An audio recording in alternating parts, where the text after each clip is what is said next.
Is it important not to exceed your limits this week, thinking in the best recovery for the Tour de France? Well, yeah, we sit good in the GC now with a good time gap. So yeah, let's hope that that this week is gonna be good for us with good pacing and yeah, not spending too much energy. But yeah, it's 6 days more. So let's hope for good weather also, so you don't spend too much.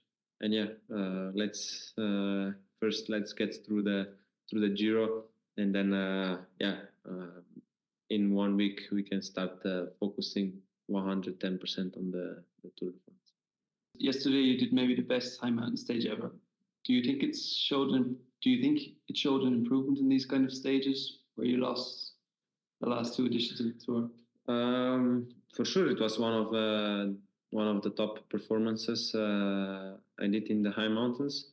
But yeah, power-wise, you know, it's hard to compare when you have different power meters and blah, so on, blah blah blah. But based on the feeling, I would say it was one of like top 3 high mountain performances, not top 3 all-time performances of mine, but for sure is up there. And I felt super good on the bike. It was super long stage and a lot of climbing, so it's always a little bit different story. So I was really happy with the legs and how the condition goes from day to day. Yesterday you said was amongst one of your best results. Whereas what other wins would you rank up there among the best ones?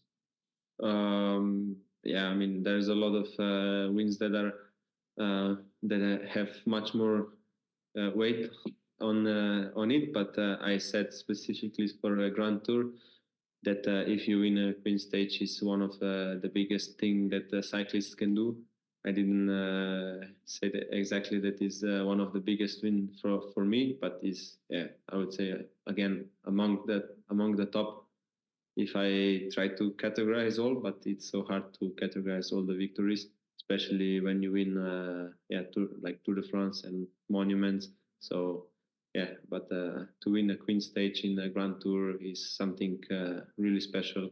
It's yeah, the Queen Stages were usually win by the biggest names in the race. So yeah, I'm super happy and proud with yesterday win.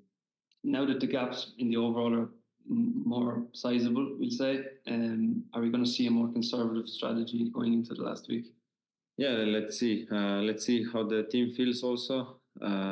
We have enough gap and we can play a little bit more on the safe side. Yesterday we wanted to go for it a really long time ago already. So yeah, let's see this week what is in the cards for us. But I think we can play it a little bit more safe, conservative. But you never know. You never know.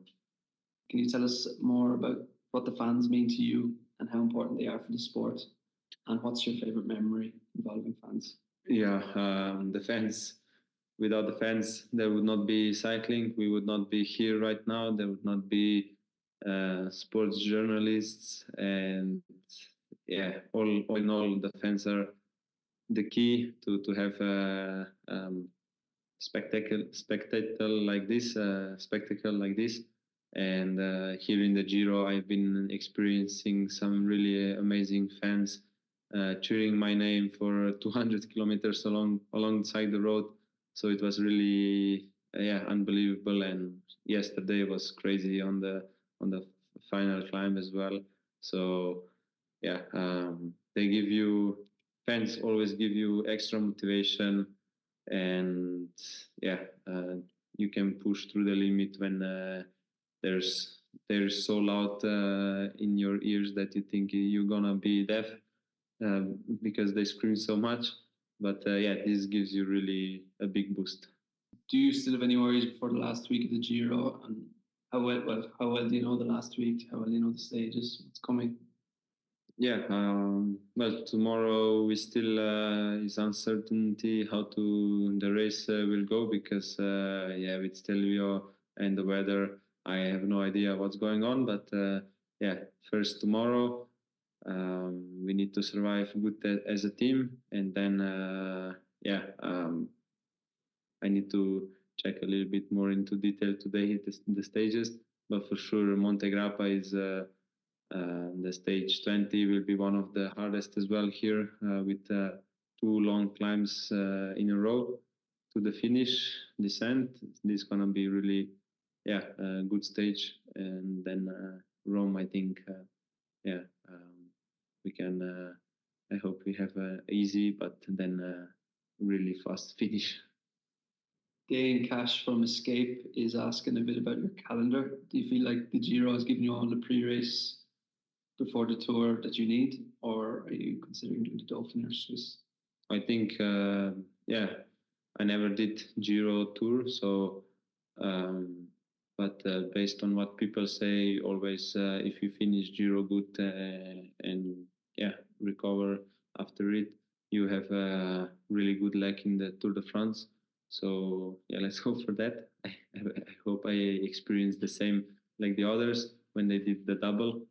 But I know for sure that I need to finish the Giro with high morale, with good level, good shape, and then super compensate, relax, chill out a little bit, go to training camp and prepare for the tour. I think it's gonna be good enough.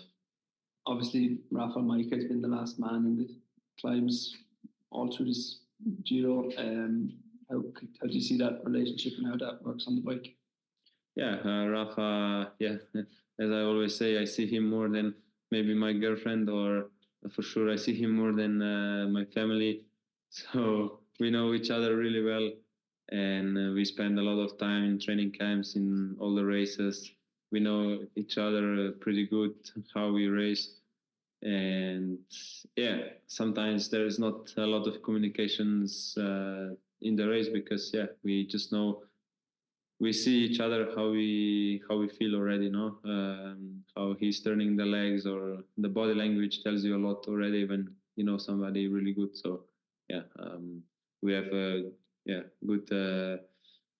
good bond in the races, and I'm super happy to have him on the team. He's incredible. Do you remember the first time you were in Livigno? Could you give us some memories of that?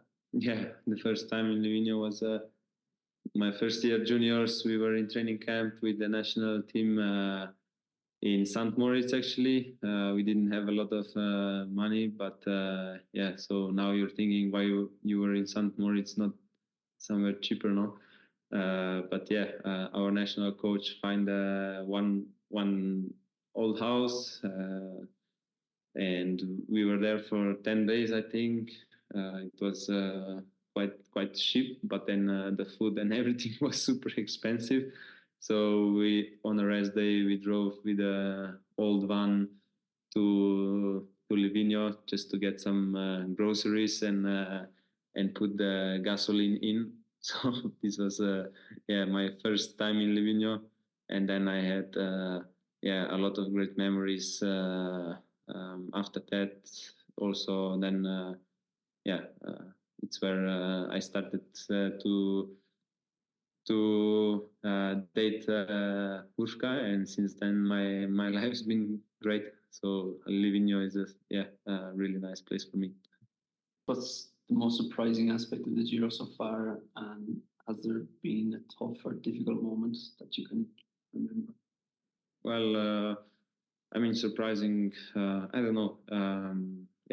Now I did 4 years in a row Tour de France, and you come here to Grand Tour, you try to a little bit compare, but it's no chance to compare. It's a totally different race. So maybe this is one thing that I notice the most, how the race goes, the roads, the fans, the organization. It's everything a little bit different.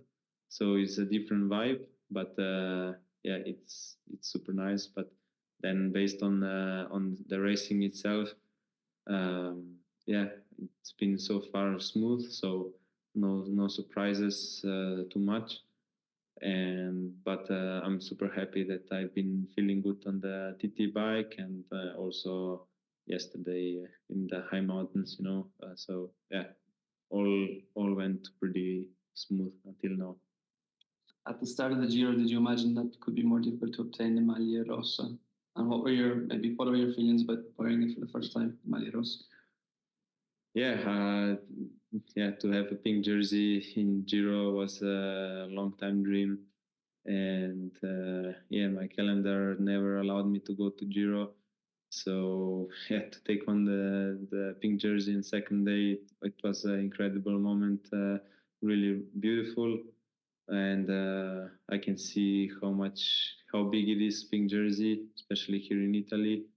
On the other hand, to defend the pink jersey, yeah, also gives me motivation, and yeah, I've been fighting hard to keep the pink jersey, to make a bigger gap to opponents. So yeah, we will see what will happen this week, but yeah, let's hope for a good one.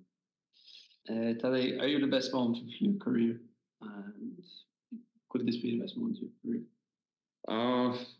No, I mean, it's one of the best moments of my career, but yeah, for sure, the best moment of career is victory in Tour de France, no? But yeah, let's see 1 week, and then let's see in a few years how it settles the how it settles this victory. I mean, if it happens. Yeah.